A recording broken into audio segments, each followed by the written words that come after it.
Hi, my name is Mary. Today FM plays the best music in Lambasa. Today FM rocks. My name is Thomas. I'm here in Nakasi and I like to listen to Today FM because it rocks. My name is Milenia. Today FM rocks here in Singatoka. My name is Enrique and Today FM rocks here in Tabwa. My name is Mary Jane. I love listening to Today FM here in Ba. Today FM rocks. My name is Ilay Tiambal and I love listening to Today FM. Today FM rocks. In the news tonight, 2 women face $500,000 money laundering case. Landowners want marijuana farmers off their land. And Fiji and Samoa show Pacific spirit. From the studios of FBC Suva, Jackie Spate. 2 women alleged to have laundered $500,000 from Pacific Theological College in Vayuto, Suva over a 6-year period are on trial before the Suva High Court. Roshin Raj and Rene Sobi faced 3 counts of money laundering charges. The offences took place when the 2 were in charge of payments at PTC. Pranita Prakash was in court and filed this report. Roshin Raj and Rene Sobi were employed as finance officers at the Pacific Theological College in Vayuto, Suva between June 2006 and November 2012. It is alleged that during this time, the 2 laundered around $582,000. The first witness, college principal Dr. Feleterica Nokise, took the stand this morning. Dr. Nokise testified that Raj and Sobi were responsible for processing payments to people they owe money to. He said after he signed the checks, they were then taken to the signatories and the finance officers for payments to be released. He said that once the checks were signed, he trusted his finance officers to release payment to those who are supposed to be paid. Raj and Sobi are each charged with 1 count each of money laundering and are jointly charged with another count of money laundering. The 2 pleaded not guilty this morning. The trial will continue in the High Court tomorrow. Pranita Prakash, FBC News.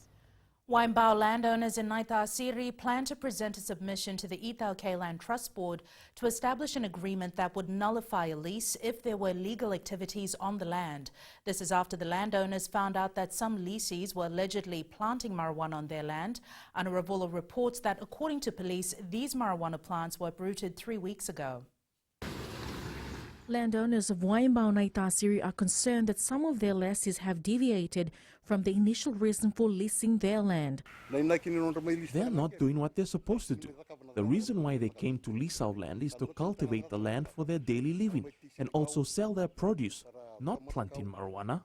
Dolasal says having a memorandum of understanding with the TLTB will prevent lessees from planting marijuana. It's a great idea to have an MOU so that the lessees understand that they are here to plant crops. We have just discussed with landowners to make a submission to the TLTB before they give leases, if there could be an agreement or an MOU with TLTB in terms of lease agreement. If anybody found involving in criminal activity who are the leasee, they have to be vacated or their lease to be struck off. Dolasal says that such news as the planting of marijuana paints a bad picture for their village. As the chair, hearing that marijuana was uprooted in my village, I really want these people to vacate so that they don't leave a bad name for our village. The Nanduruvatu clan is expected to have a meeting with TLTB this week, and this issue will top discussions. Anna Ravulo, FBC News. The Fiji-Samoa relationship has hit a new high with the official state visit of Samoan Prime Minister Tuilaepa Aiono Sailele Malielegaoi and his delegation to Fiji. A development cooperation agreement was signed by Prime Minister Voreqe Bainimarama and his Samoan counterpart yesterday, a renewed partnership that aims to ensure that whatever the future holds, the challenges will be met side by side. Maggie Boyle reports. Culminating a 3-day official visit, Prime Minister Voreqe Bainimarama held a welcome reception last night for the Samoan Prime Minister. Highlighting that our rivalries would remain on the rugby field, the Prime Minister noted the importance of collective action. Because unlike the Sevens World Series or the Pacific Nations Cup, we know in regional leadership there is no one winner and there is no first place trophy. The only prize that matters is the future we secure for our people, for Fijians, for Samoans, and for every Pacific Islander. Bainimarama highlighted how critical it was for the two countries to be united on the effects of climate change. The Samoan Prime Minister echoed similar sentiments to protect our oceans and seas. We had sowed the seeds of the Blue Pacific narrative, calling us all to work together, to draw upon our shared ocean identity, geography, and resources. Meanwhile, the Samoan Prime Minister is scheduled to leave Fiji tomorrow, bound for Australia. Maggie Boyle, FBC News. Inspectors of the Ministry of Health generate approximately $5.5 million every year. This was revealed by the Ministry of Economy during the Local Government Ministry Symposium yesterday. Sainiani Boiler reports. Head of Budget for the Ministry of Economy, Isoa Talimaimbua, says health inspectors generate millions of dollars annually from fees, funds and licenses. They used to collect that much for health licenses, quarantine fees, tobacco fees, building EISD fees and for fines. These are key areas for health inspectors, water sanitations, legal licensing and permits, international quarantine and port health, vector control, administration and other services and other special rules. A representative of the Solicitor General's office, Glenys Andrews, while addressing participants of the local government symposium, said the new Public Health Amendment Regulation 2018 will help health inspectors continue to provide the best service. It's the transfer of assets, interests, rights, privileges, liabilities of and obligations from the Ministry of Health, the board rather, to the designated municipal councils. There are currently 16 rural and local authorities around the country with health inspectors. Sainiani Mboila, FBC News. Still to come, suspected drug traffickers plead not guilty. And pension recipients on the rise. Details after the break.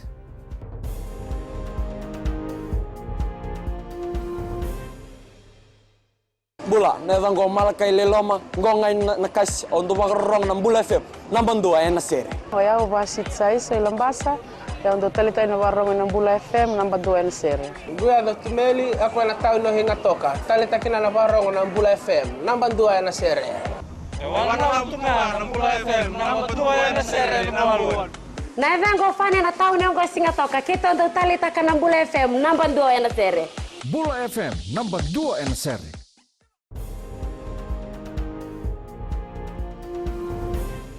The Australian couple alleged to have been involved in the unlawful importation of illicit drugs and ammunition on their yacht Serendipity in Denarau have pleaded not guilty. Yvette and John Nikolic are jointly charged with 1 count of possession of illicit drugs and 1 count of failure to declare arms and ammunition to a customs officer, while John is additionally charged with 1 count of unlawful importation of illicit drugs. Felipe Naikaso has more.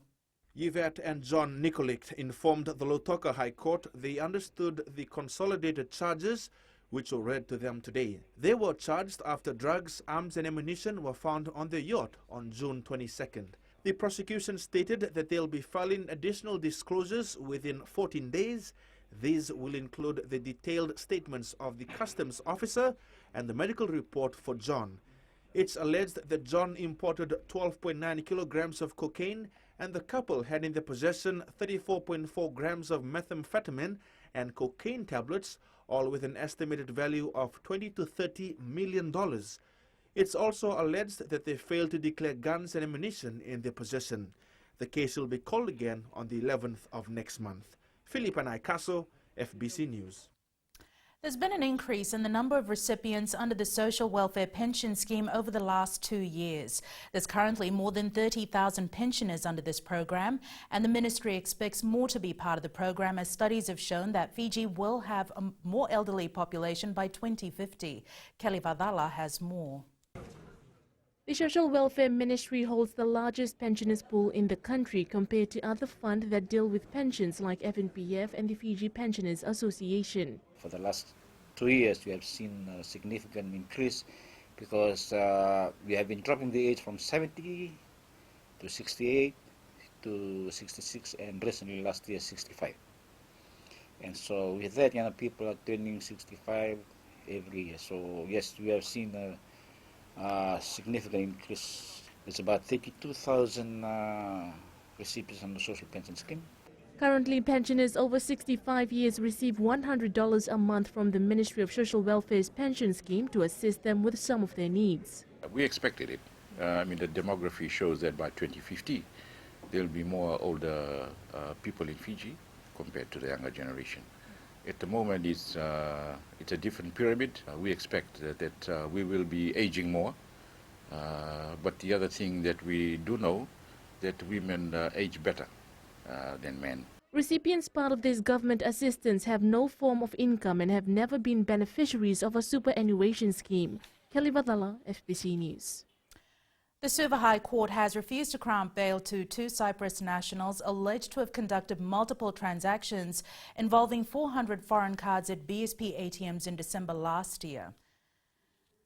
The brothers are charged with 2 counts each of money laundering and a count each for obtaining property by deception. While refusing their bail application, the Suva High Court judge said there is unlikelihood the 2 will surrender once released on bail, and there has been no change in their circumstances. It's alleged that when police raided their apartment last year, they discovered fraudulent identity cards, plastic cards, ATM writer and reader machines, and more than $173,000 cash believed to be the proceeds of the crime. The matter has been adjourned to September 20th. The Chinese embassy presented 19 certificates of completion today to local graduates who completed their bachelor's program under the Chinese government scholarships. The Chinese ambassador says his government will continue supporting the education of Fijian students, considering the strong bond between the 2 countries. Savara Tambor reports.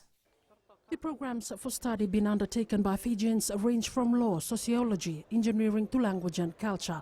For a few graduates who completed their bachelor degree, learning away from home was not that easy. Challenges that I faced when I was there in China was basically the language barrier. We only have summer, we have tropical climate, but in China there's like spring, autumn, winter and summer. 19 other students have now been given scholarships to study in China, and it's a dream come true for them. I feel very excited. I feel that it's a great opportunity for me. First I was very surprised, but then after that I was very thankful, firstly to God for the blessing of the scholarship. First of all, I feel excited, and I'm very lucky to be one of the Fijian students selected for this scholarship. I think, in the future, we are expecting that there will be more scholarships coming from China. The Chinese government so far has provided more than 150 scholarships for Fijian students since the scholarship program began in the late 80s. Savera Tambua, FBC News. The Radisson Blu Resort on Denara welcomed their new General Manager Charles Homsay and Director of Food and Beverages Denny Akira Tanaka today. Homsay and Tanaka, who both have experience in the tourism industry, aim to further boost the Radisson Blu Resort. Felipe Naikaso has more. The 2 new appointments for the Radisson Blu both have mapped out their plans in their respective areas. The resort is already an extraordinary product. We just keep on doing that. We need to keep on training our staff. We need to keep on liaising with our communities and helping them and training them. So at the end of the day, everybody's happy. This is our main goal. Homsay and Tanaka have also praised the staff at the Radisson Blu Resort, adding the staff will be equally up to the challenge. Only an A team, as they say. Looking forward to working with the team. Great people they have here. They certainly have the right direction in terms of where they want to go with the property. So I believe that's a very good, way forward that the team has right now. The staff at the resort are optimistic of the new appointments and are looking forward to working with the 2. Felipe Naikaso, FBC News. In sports later with Jamie Moore from the Fijian Draw, but up next is Rachel with business. Thanks, Jackie. Good evening, and coming up after the break. BSP moves towards cashless option. And in growing Fiji, FHL finalizes $65 million construction. Stay with us.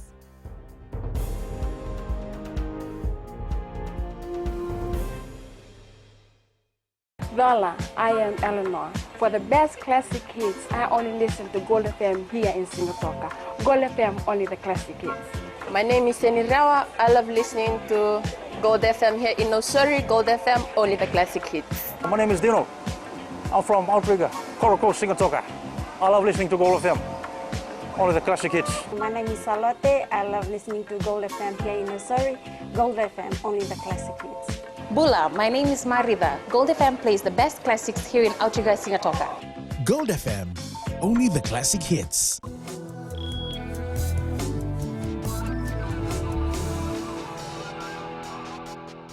Leading business tonight, 20,000 BSP customers have started using their newly launched mobile banking app, moving towards a more paper and cashless option.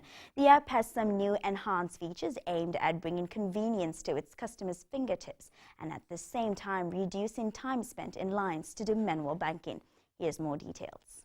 Customers through the app will be able to instantly top up their mobile phones and transfer funds within accounts and internationally. We could do a phone top up instantly to my own phone, to my family members, to my relatives, and also to a friend or a colleague who does not even bank PSP.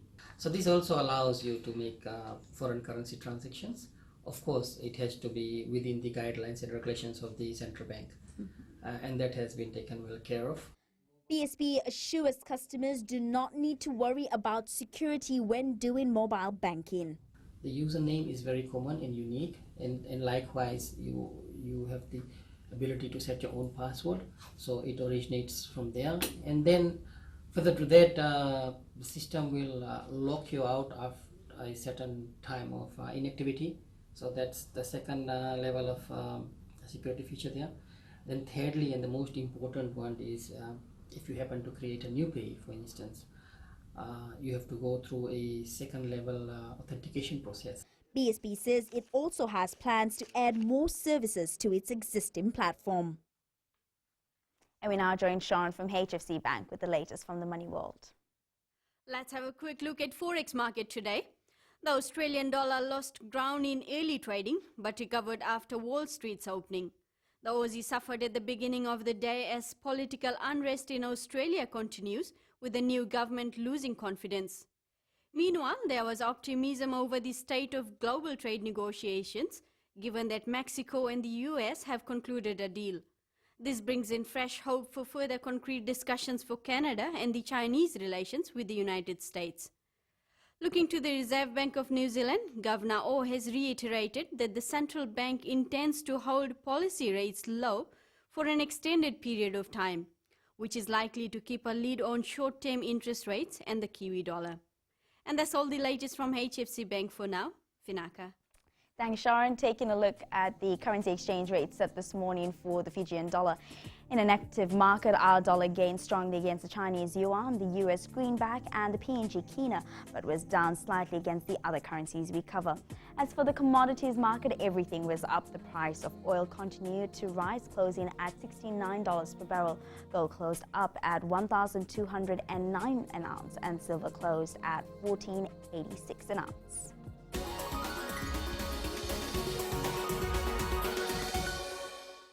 And in Growing Fiji tonight, Fijian Holdings Limited is in the final stages of signing and sealing a contract with an overseas construction company to build a $65 million FHL tower in Suva. FHL Group Chief Executive Nazar Farid says the tower will be situated in the middle of the Suva Business District and is a major investment by the group. Farid says once completed, diplomatic missions and multilateral agencies will occupy the building as there is not much space for retail outlets. He says the construction of the 17-story tower will finish within 2 years and is expected to open by 2020. Signing of the contract will happen very soon, within the next 2 to 3 weeks. Thereafter, immediately we'll mobilize and we will start ground break for the FHL tower, which is going to be 17 floors, and it might cost us more than 65 million. So that is where we are going.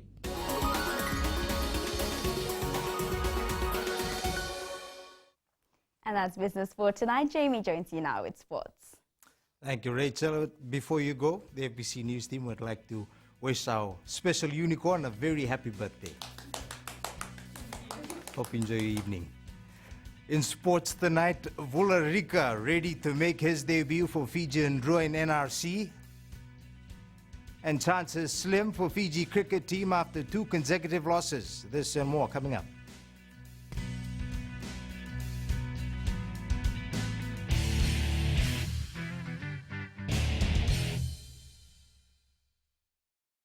Hi, I'm Jyotishma. I'm from Singatoka. I love listening to Mirchi FM. Mirchi FM is hot. Mirchi FM is #1. I'm Charlene Robert. Mirchi FM rocks in Lambasa. I'm Soname Nasori Jackson. Mirchi FM is hot. My name is Raymond Dutt. I'm a Baba Singh Alliance. Mirchi FM is hot in Lambasa. I'm Kritika from Jax Nasori.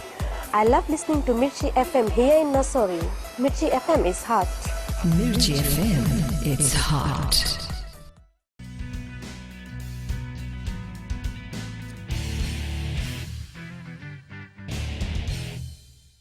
Flying Fijian's utility back Sirupepeli Vularika is ready to make his debut for the Fiji Airways Ndrua against Melbourne Rising in Australia's National Rugby Championship this weekend.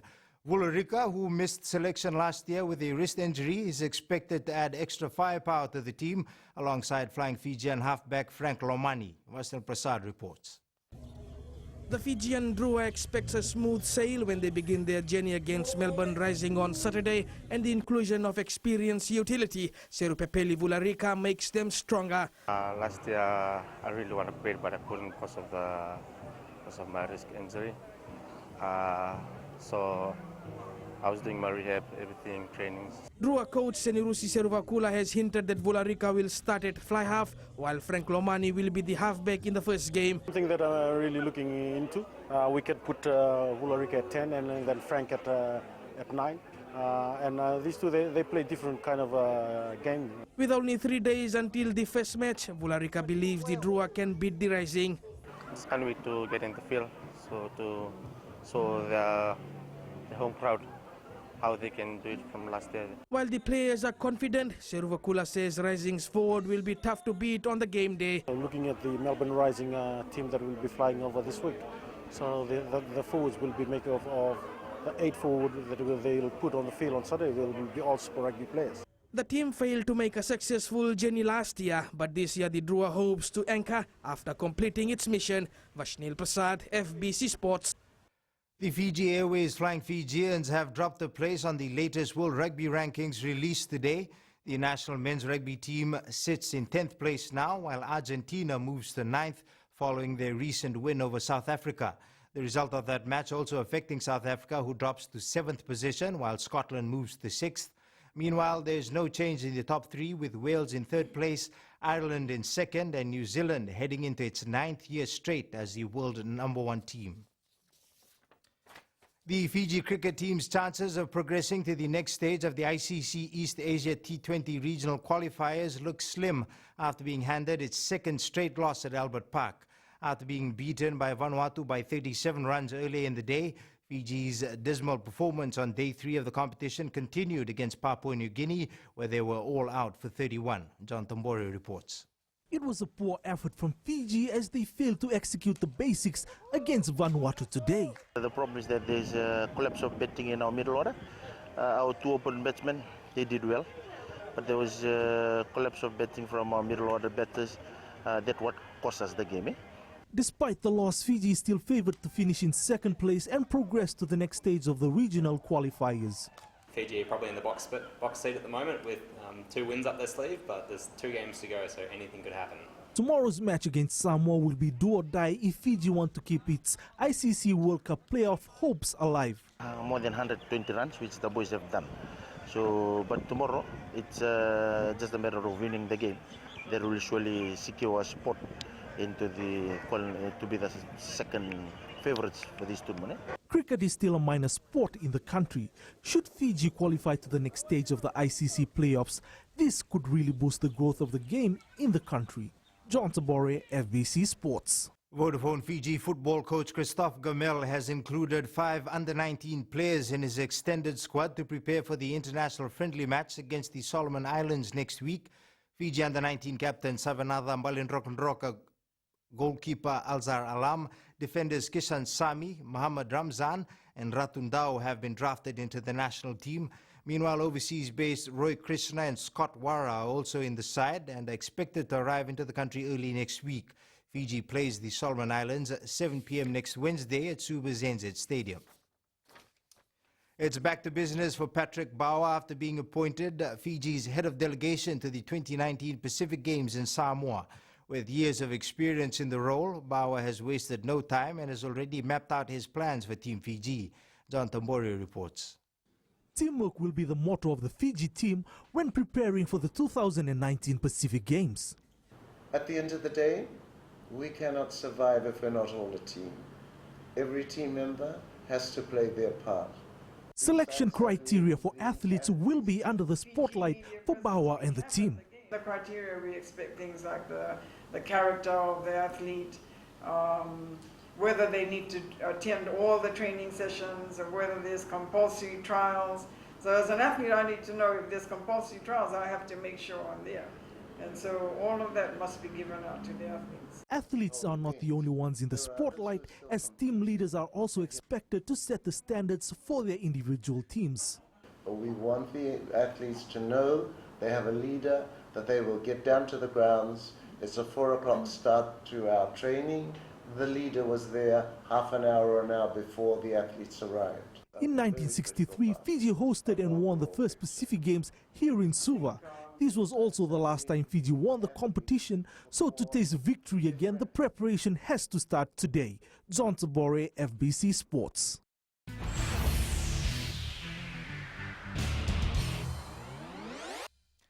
In today's Play of the Day, professional tennis player Anastasia Sevastova was in top form at the US Open today.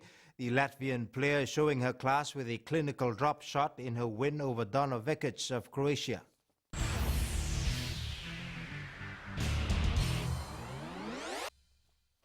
That's it from sports tonight. Catch Angie later on with weather.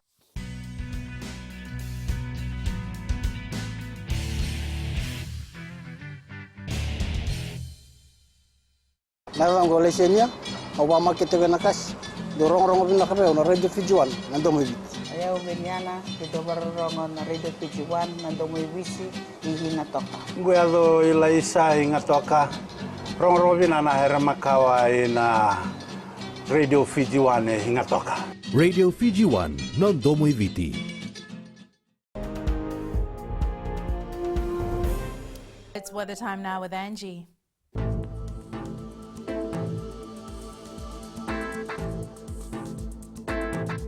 Hello there and welcome to the Weather World. It's been a great day with very slight sunshine and light showers in many areas of the country. Showers will bring short bursts of rain with dry spells in between. That's a new trend for this week. Moving on to the western side, quite mild. The sun was glowing with average sunshine. Eastwards from Pekhabarasuva, slightly windy with intervals of rain. And up north, quite humid with sunshine being victorious for the day. At sea, easterly winds 15 to 20 knots, moderate to rough seas. For the tides, high tide at 12:58 a.m. with high tide at 7:34 a.m. Sunrise at 6:16. For tomorrow, although bands of rain clouds are circulating, you can still expect a cool and a brighter day. Tomorrow's temps in Nandi, Lautoka and Ba will glide up to 31 degrees. And looking further on to Thursday, it looks like we're in the rainy season now as the weather ahead mostly consists of light showers. And it's back to you, Jackie. Thanks so much for that, Angie. In Fiji and Pulse tonight, we asked, do you think student-free days are useful for both teachers and students when it comes to planning for a school term?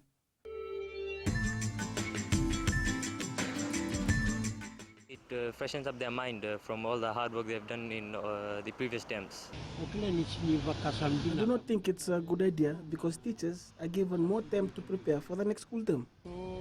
I believe the 7 days will alert the teachers to prepare their schoolwork for the students. I think teachers should always be prepared before a new school term begins because this is what they're paid for. It's really good because most teachers are still in holiday mode when school starts. So that 3 days, they can get themselves prepared.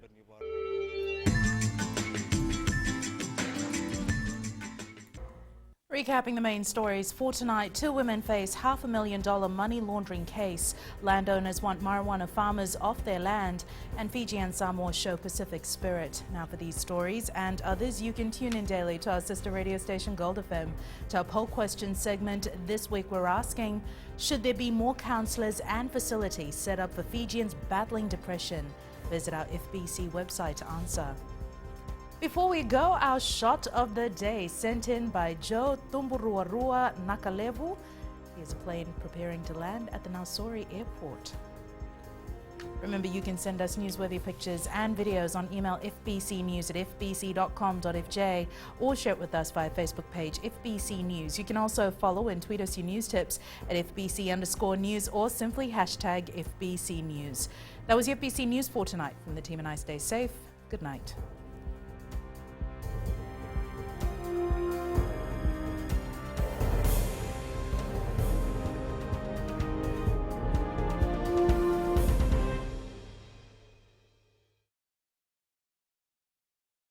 मैं नवनीत नंद नंबुआ लुम्बुआ से। जैसे प्रेनी note मशहूर है, वैसे radio Fiji 2 भी सभी जगह मशहूर है। रेडियो फिजी 2 देश की धड़कन। सीमा नकाशी से मैं रेडियो फिजी 2 पसंद करती हूँ सुनने के लिए।